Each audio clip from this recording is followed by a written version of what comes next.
Punctuation আইটেমটা কেউ ধরেই না।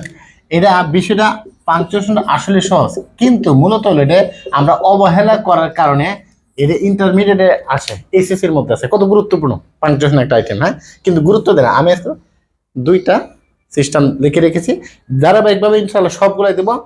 কিভাবে আপনার টেকনিকে কিভাবে মনে রাখবেন, প্র্যাকটিসে কিভাবে আপনি পারবেন। নোট রুল বাংলা দিয়ে বাঙালির পোলাপানা, নোট রুল বাংলাদেশের পোলাপানার পছন্দ করতেই চায় না। তা আমিও ভাই নোট রুলের বেশি ধারধারি না। কিভাবে শর্টকাটে ফাতেরে দৌড় মারুন, যা ফাতের একটা দৌড় দেন। আপনাকে পাইছেন hurrah, alas, best of luck, really, sure, strange, great, royal, oh I see, wonderful, what a nice day it is, what a wonderful the scenery is. এইগুলো থাকলে আপনি কি দিবেন?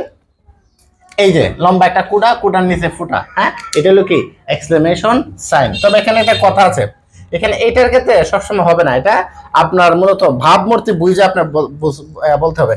এই আইসি এবং শিউর এই দুইটার ক্ষেত্রে বাক্যের ভাবমূর্তি দেখে আপনাকে এটা বসাতে হবে। আর বাকিগুলা দেখলে আপনি কি বসায় দিবেন? আপনি এক্সক্লেমেশন সাইন বসায় দিবেন। আর এইটা ক্ষেত্রে দেখেন এখানে লেখা আছে sir, madam, excuse me, okay, anyway, yes, thank you, no, well, however, but, এইগুলা যদি থাকে আপনি কি বসাবেন? আপনি কমা বসাবেন। মূল জিনিসটা কি, এই শব্দগুলো এক দুবার লেখার পরে আপনার যে একটা সিস্টেমে আসবে, আপনি বারবার পড়ার মাধ্যমে এটা আপনি পারবেন না। তাহলে এই হলো সিস্টেম।